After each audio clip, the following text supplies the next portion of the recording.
Makanan Sunda identik dengan lalapan dan juga sambal. Tapi kalau sambal sudah terhidang seperti ini, kurang rasanya tanpa adanya ini, petai.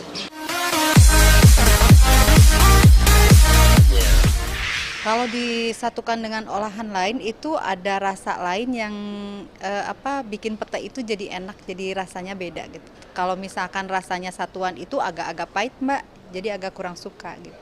Kata orang suka sakit perut ya, terus pusing. Kalau efeknya paling bau doang, Mbak.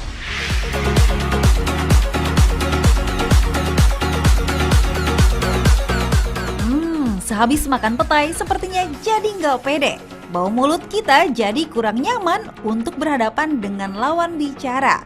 Tapi kayaknya nggak pernah ada yang kapok mengudap lalapan yang satu ini. Namun bagi penikmatnya, petai tak boleh absen dari menu makanan. Tapi Anda tetap harus waspada pemirsa. Mengkonsumsi petai disinyalir dapat membahayakan ginjal. Apakah hal tersebut mitos atau fakta? Itu adalah fakta, karena ternyata dalam petai mengandung zat yang bernama asam jengkolat. Asam jengkolat tadi ternyata memberikan efek iritasi pada kandung kemih, terutama bagian ureter. Hal tersebut yang menyebabkan apabila terlalu banyak mengonsumsi petai dan tidak disertai minum yang cukup, akan menyebabkan gangguan nyeri pada daerah pencernaan, terutama bagian kemih kita. Petai diolah sebagai campuran sambal memang pilihan yang tepat untuk menemani saat jam makan siang. Apalagi disajikan dengan nasi hangat. Pasti nikmat sekali. Rasa petai yang khas memang sudah bukan hal yang baru bagi lidah Indonesia. Kenikmatan tersebut bahkan diduga tidak memberi pengaruh apa-apa bagi sistem kerja pencernaan kita. Namun malah membuat pencernaan jadi lancar. Wah, apakah fakta atau mitos ya? Itu adalah fakta. Yang pertama, ternyata dalam petai mengandung kurang lebih 10-20% kebutuhan serat yang kita butuhkan dalam seharinya.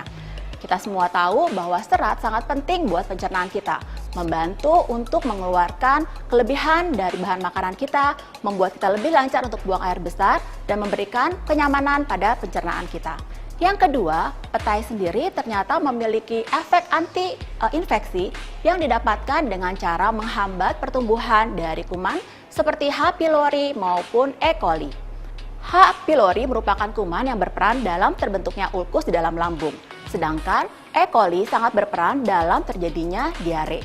Dengan adanya pencegahan dari dua kuman tersebut, tentu saja pencernaan kita akan lebih sehat.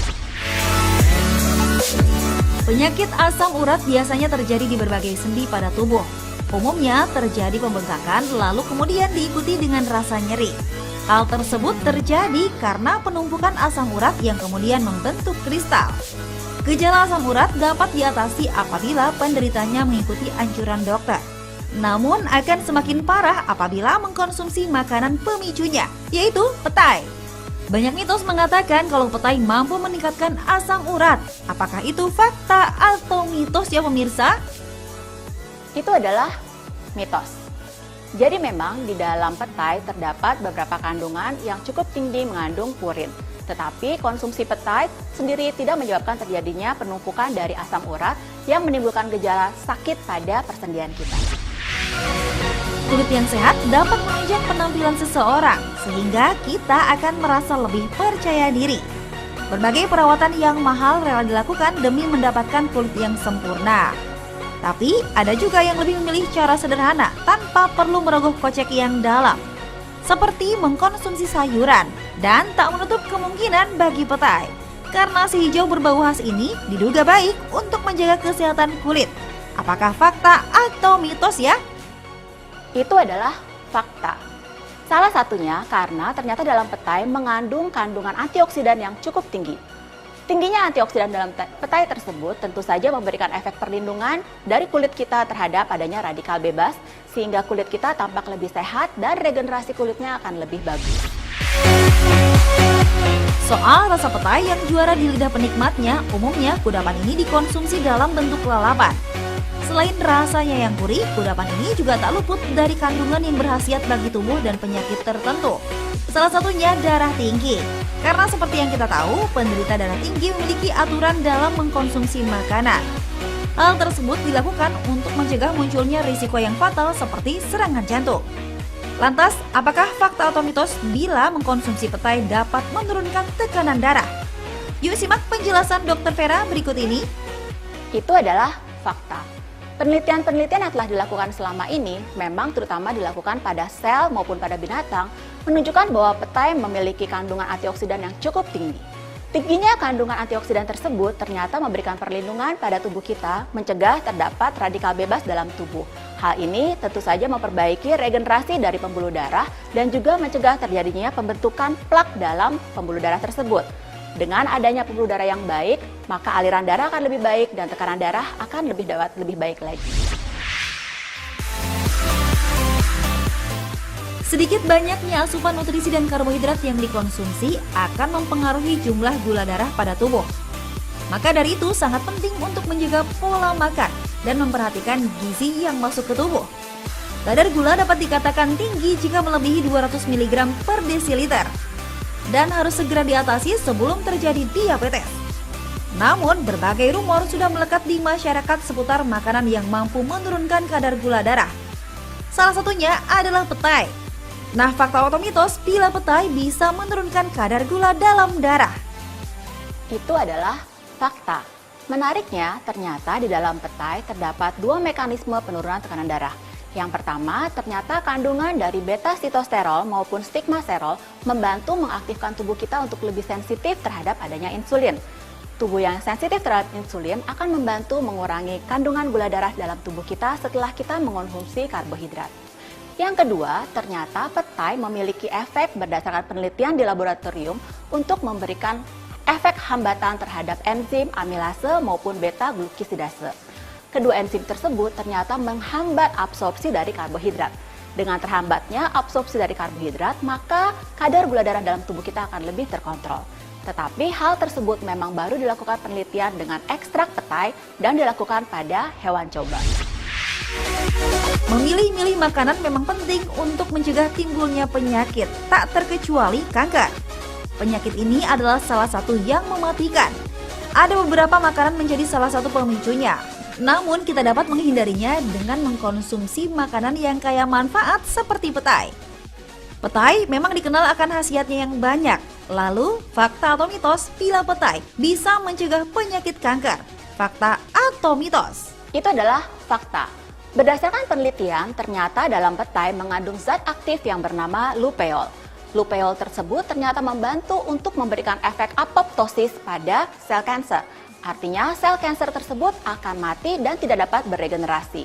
Hal itulah yang menjadi dasar adanya efek anti kanker pada konsumsi petai. Yang kedua, tentu saja terdapatnya kandungan antioksidan yang tinggi dalam petai yang membantu tubuh kita untuk menghindari terhadap terjadinya radikal bebas dan mencegah stres oksidatif dalam tubuh yang merupakan salah satu cara atau penyebab terjadinya kanker. Pemirsa, ternyata banyak fakta dan mitos seputar petai. Lalu, seperti apa cara mengkonsumsi petai yang tepat? Berikut tipsnya untuk Anda. Dari sekian banyak keuntungan konsumsi petai tersebut, harus diingat bahwa penelitian tersebut semuanya umumnya dilakukan pada hewan coba dan belum dilakukan pada manusia. Ada beberapa kandungan nutrisi yang penting dalam petai. Yang pertama adalah dalam 100 gram petai ternyata mengandung protein, lemak, dan karbohidrat yang cukup baik dan mengandung kalori sebanyak 150 kalori. 100 gram tadi setara dengan 4-5 sendok makan petai yang sudah dikupas. Kandungan mineral dan vitamin yang terkandung dalam petai kurang lebih 10-15% dari kebutuhan angka kecukupan gizi kita dalam seharinya. Tetapi ada dua hal yang penting dalam mengkonsumsi petai. Yang pertama adalah tingginya kandungan dari seng dalam petai, yaitu kurang lebih 80% dari AKG. Dan yang kedua adalah kandungan dari vitamin C yang ternyata sampai 50% dari kebutuhan AKG orang Indonesia dalam seharinya. Sampai saat ini belum ada rujukan yang menyatakan berapa dosis yang aman dalam mengonsumsi petai. Memang beberapa rujukan mengatakan ketika kita mengonsumsi kurang lebih 30 buah biji petai belum ada efek yang negatif.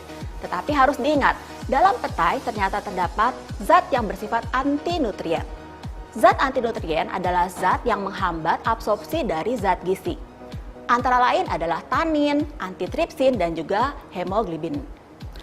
Dengan cara memasak, merebus, mencuci dengan benar, maka kandungan anti nutrien tadi akan dikurangi. Sehingga sebaiknya ketika kita mengonsumsi petai, lebih baik dalam kondisi yang sudah matang dibanding dengan konsumsi petai secara mentah. Berikutnya yang perlu kita ingat adalah ketika kita mengonsumsi petai dianjurkan untuk meminum yang cukup banyak. Ingat kembali bahwa dalam petai mengandung asam jengkolat yang cukup tinggi. Asam jengkolat bersifat mengiritasi kandung kemih kita. Sehingga ketika kita minum yang banyak, maka efek samping dari asam jengkolat tersebut akan berkurang.